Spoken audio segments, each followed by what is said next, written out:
जय मसीह की प्रिय विश्वासी भाई एवं बहन, प्रभु यीशु के जीवित सामर्थ्य और दया से भरे हुए नाम में आप सबको जय मसीह की। प्रभु का प्रियो हम धन्यवाद करें एक और सुंदर समय के लिए। प्रभु हमें अपनी उपस्थिति, अपनी नज़दीकी में आने का सौभाग्य देता है, बल्कि वही लेकर आता है कि हम आत्मा सच्चाई से प्रभु की आराधना करें। हम भजन 119 में मनन प्राप्त करते चले आ रहे हैं पिछले लगभग महीने भर से। इन 22 वर्णमाला के 22 अक्षरों पर जो उनके तहत 8-8 पद दिए गए हैं, प्रतिदिन एक लेते। और इतवार के दिन हम डिवोशन नहीं भेजते क्योंकि हम संडे चर्च में लाइव रहते हैं, परंतु आज हम 21वें वर्ण पर आ पहुंचे हैं जो शीन कहलाता है। शीन और सीन दोनों इसी से बनते हैं, केवल एक नुक्ता एक बिंदी का आगे राइट और लेफ्ट में लगने से वर्ण के उच्चारण का फर्क पड़ जाता है। आइए सबसे पहले हम इसे पढ़ें जो हमें 161 पद से 168 तक में मिलता है। हाकिम व्यर्थ मेरे पीछे पड़े हैं, परंतु मेरा हृदय तेरे वचनों का भय मानता है। जैसे कोई बड़ी लूट पाकर हर्षित होता है, वैसे ही मैं तेरे वचन के कारण हर्षित हूँ। झूठ से तो मैं बैर और घृणा रखता हूँ, परंतु तेरी व्यवस्था से प्रीति रखता हूँ। तेरे धर्ममय नियमों के कारण मैं प्रतिदिन 7 बार तेरी स्तुति करता हूँ। तेरी व्यवस्था से प्रीति रखने वालों को बड़ी शांति होती है और उनको कुछ ठोकर नहीं लगती। हे यहोवा, मैं तुझसे उद्धार पाने की आशा रखता हूँ और तेरी आज्ञाओं पर चलता हूँ। मैं तेरी चितौनियों को जी से मानता हूँ और उनसे बहुत प्रीति रखता हूँ, और तेरे उपदेश और चितौनियों को मानता आया हूँ, क्योंकि मेरी सारी चाल चलन तेरे सम्मुख प्रकट है। परमेश्वर की व्यवस्था के प्रति समर्पण, ऐसा शीर्षक बाइबल में इस वर्ण को दिया गया है, इन 8 पदों को दिया गया है। हम यहाँ देखते हैं भजनकार ने यहाँ पर शुरुआत में कहा है कि हाकिम व्यर्थ मेरे पीछे पड़े। हाकिम का मतलब सरकारी लोग, सरकार के अधिकारी। आप में से भी कई लोग इस अनुभव से गुजरे हैं जिनके पीछे सरकार पड़ जाती है। कुछ कानून होते हैं जिनके पालन में ढिलाई की आड़ में या झूठी शिकायतों के वजह से कितने प्रभु के सेवक और सेवकाइयां इन हाकिमों के विरोध का शिकार होकर कई तो बंद तक हो गई हैं। बहुत सारी सेवकाइयां हाकिमों के विरोध के कारण बंद तक हो गई हैं। सरकार ही नहीं बल्कि उनके व्यक्तिगत भी उसमें कुछ हित शायद या स्वार्थ पूर्ण नहीं हो पाए हैं, तो उस कारण से भी। परंतु बड़ी तसल्ली देता है। ठीक है, सरकार ने विरोध किया, सरकार ने कार्य को बंद कराया, सरकार ने हमारे ऊपर झूठे आरोप लगाए, परंतु मेरा हृदय तेरे वचनों का भय मानता है। और जो ईश्वर के वचनों का भय मानता है वो कभी वो काम नहीं करेगा जिनके आरोप उस पर लगे होंगे। हाँ, कई बार हम नासमझी के कारण गलती हो सकती है, परंतु कोई जानबूझकर इस तरह से नहीं करेगा। जो परमेश्वर की व्यवस्था से प्रीति रखता है, उसके नियमों पर चलता है, परमेश्वर का भय मानता है और परमेश्वर के वचन के प्रति समर्पित है। जैसे कोई बड़ी लूट पाकर हर्षित होता है, वैसे ही मैं तेरे वचन के कारण हर्षित हूँ।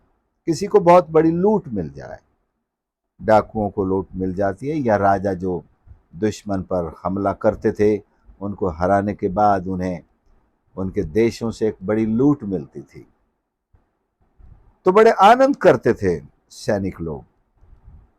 लेकिन परमेश्वर का दास वो आनंद किस बात को पाने से करता है? मैं तेरे वचन के कारण। परमेश्वर का वचन क्या इतने बड़े आनंद का कारण हो सकता है? जी हाँ, परमेश्वर का वचन तो हर प्रकार के आनंद से बड़े आनंद का कारण है। अगर दुनिया में आपके पास आनंदित होने का कोई कारण नहीं है, तो मैं भी कहूंगा, आइए हम परमेश्वर का वचन उठाएं, इसे पढ़ें, इस पर दावा करें, इसे स्वीकार करें, इसके सम्मुख अपने आप को समर्पित करें। निश्चय हम बड़ी लूट पाने वालों के समान हर्षित और आनंदित होंगे। झूठ से तो मैं बैर और घृणा रखता हूं। होनी चाहिए हर प्रभु के दास दासी को, सेवक को, हर प्रभु के जानने वाले को, सच्चाई पर चलने वाले को झूठ से बैर और घृणा होती है, परंतु तेरी व्यवस्था से प्रीति रखता हूं। झूठ से बैर है तो परमेश्वर की व्यवस्था से हमको प्रीति है। कोई पूछे दुनिया में आप किससे प्रीति रखते हैं, तो वह है परमेश्वर का वचन, परमेश्वर की व्यवस्था, परमेश्वर के दिए हुए ये वचन जो उसके मुंह से निकले हैं, हम उससे प्रीति रखते हैं। तेरे धर्म में नियमों के कारण मैं प्रतिदिन 7 बार तेरी स्तुति करता हूं। परमेश्वर के जो धर्म में या धार्मिक या सत्य और राइचियस, अटल, खरे जो वचन है, जो नियम है, वो मुझे 7 बार ईश्वर की प्रेरणा करने का, प्रशंसा करने की प्रेरणा देते हैं।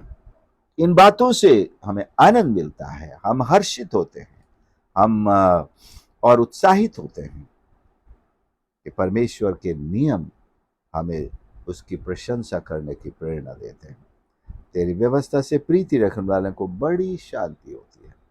बड़ी शांति का रहस्य परमेश्वर की व्यवस्था से प्रेम, उसके वचन को हृदय में रख छोड़ने से न सिर्फ हम पापों से, बुराइयों से बचे रह सकते हैं, हम व्यवस्था के से प्रीति भी रखते हैं और ऐसे लोगों को कोई ठोकर नहीं लगती। बहुत सारे विश्वासी हैं, मसीही हैं जो ठोकर खाते हैं, प्रतिदिन ठोकर खाते हैं, लेकिन जो वचन पर चलता है, वो वचन की रोशनी में चलता है, वो ठोकर नहीं खाता है। वो दिन के उजियाले में चलता है और ठोकर नहीं खाता है। हे यहोवा, मैं तुझसे उद्धार पाने की आशा रखता हूं और तेरी आज्ञाओं पर चलता आया हूं। बहुत सारी और चीजें हैं जिनके लिए हम परमेश्वर की आशा, परमेश्वर की बाट जोते हैं, आशा रखते हैं, लेकिन उद्धार सबसे बड़ी एक आशा और जरूरत है और आवश्यकता है, जो केवल और केवल परमेश्वर से मिलता है। और जब हमें ये आशीष मिलती है, तो हम परमेश्वर के प्रति अपना प्यार, अपनी प्रीति भरपूरी के साथ प्रकट करते हैं। मैं तेरी चितौनियों को जी से मानता हूं और उनसे बहुत प्रीति रखता आया हूं। तेरे उपदेशों और चितौनियों को मानता आया हूं, क्योंकि मेरी सारी चाल चलन तेरे सम्मुख प्रकट है। All my walk is before you. कुछ भी छिपा नहीं है प्रभु आपके सामने से। मेरा सारा चाल चलन आपके सामने प्रकट है। यहां परमेश्वर का दास परमेश्वर के प्रति अपने प्रेम को, अपने समर्पण को और बुराई के, घृणा के प्रति नफरत को प्रकट करता है। उसके जीवन में परमेश्वर की व्यवस्था का बड़ा अहम महत्व है। हम नए नियम की भाषा में कहेंगे, परमेश्वर के वचन के प्रति, उसकी आज्ञा पालन के प्रति उसका दिल प्रेम से भरा है, आज्ञाकारिता से भरा है और समर्पण से बिल्कुल भरा हुआ है। परमेश्वर का हम धन्यवाद करें। और एक जो शब्द आया है 7 बार, परमेश्वर की स्तुति 7 बार करने वाला इंसान, 7 times he comes to praise God। यहां प्रार्थना नहीं लिखा है, मैं समझ सकता हूं प्रशंसा में, स्तुति में प्रार्थना भी होती है, because the two are not separate. Rather, the two are one. प्रशंसा और प्रार्थना दोनों एक साथ ही जाते हैं। तो 7 बार प्रार्थना करने, परमेश्वर की तारीफ करने के लिए वो समय निकालता है, बैठता है, और तारीफ की जाती है कुछ चीज़ों के लिए, बातों के लिए, परमेश्वर के कामों के लिए, उसके व्यक्तित्व के लिए, उसके उन चमत्कारों के लिए जो उसने मेरे जीवन में किए, या मेरे प्रार्थना को सुनकर दूसरों के जीवन में किया। तो हम परमेश्वर की प्रार्थना करें। कई बार हम किसी के लिए प्रार्थना करते हैं, हमको रिजल्ट पता नहीं होता है, वो व्यक्ति दोबारा हमसे नहीं मिलता है, लेकिन उसका काम हो गया होता है, परमेश्वर उसे आशीष देता है, और हम धन्यवाद करने के लिए नहीं जानते कि उसके साथ क्या हुआ, परंतु हमें धन्यवाद देना चाहिए इस विश्वास के साथ कि प्रभु ने इस प्रार्थना को भी सुना है, और निश्चय वो उस बंदे को आशीष दे चुका है। तो there are so many reasons to come before God every day, at least 7 times. It should be more than 7 even. Every breath that we breathe in and breathe out must tell the goodness of God. The breath going out must be a thanksgiving. The breath that goes in must also give God glory and praise and worship and say, thank you for giving one more breath. So, my friends, we are always inspired by the Holy Spirit to praise and worship the Lord our God, and to come before Him in prayer with all our needs and supplications, because God loves to hear our prayers. He loves to hear our supplications. He loves to hear what we need. Let's call upon Him just like our own Father, who is willing to answer all our prayers and requests. So never think God is unwilling, God is hard hearted, God does not want to answer my prayer, or perhaps it is not time for me to ask this thing or any other thing that may make us think that God is not going to answer.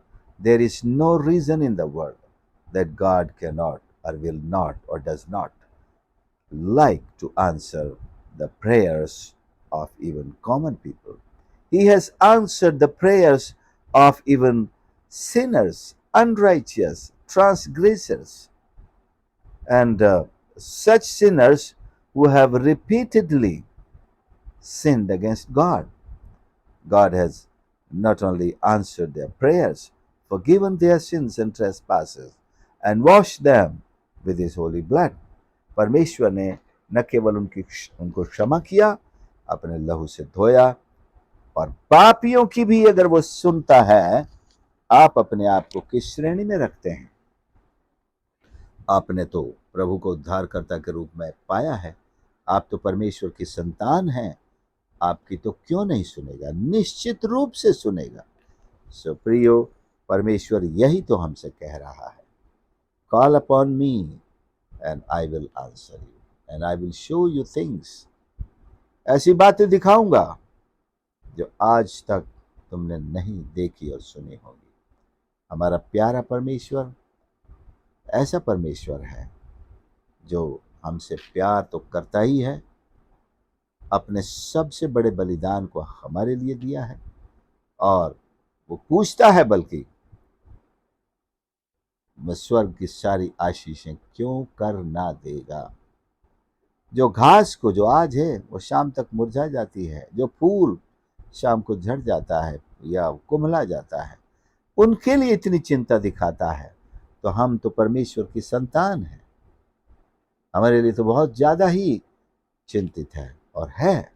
इसलिए ये सोचकर हम ना आए कि पता नहीं प्रभु हमें उत्तर देगा या नहीं, हम तो पापी हैं, हम तो दुनिया में सबसे बड़े पापी हैं, प्रभु से दूर हैं, प्रभु हमें लात मारेगा, ऐसा नहीं है। निकाले हुए को क्या निकालना? अगर आप कहें मैं पापी हूं, तो आप तो निकाले हुए हैं, परिवार से बाहर हैं। तो परमेश्वर आपको और ऐसे इंसान को क्या निकालेगा? बल्कि वो तो गले लगाने के लिए क्रूस पर चढ़ा। हे पापियों, come to me, all ye that are sinners and heavy laden, and I will give you rest। प्रभु हमारी मदद करे।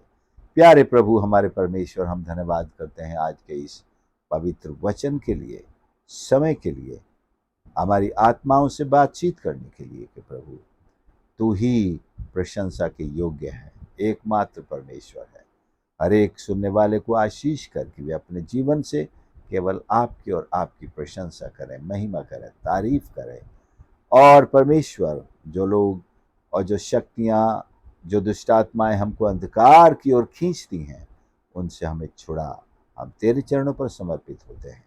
अपने लहू से, अपने पवित्र वचन से हमें धोकर तेरी संतान बना आशीष कर। हर एक सुनने वाले को, उनके परिवारजनों को आशीष दे परमेश्वर। Bless them. Thank you for speaking to us. In Jesus' blessed and mighty name we pray. Amen.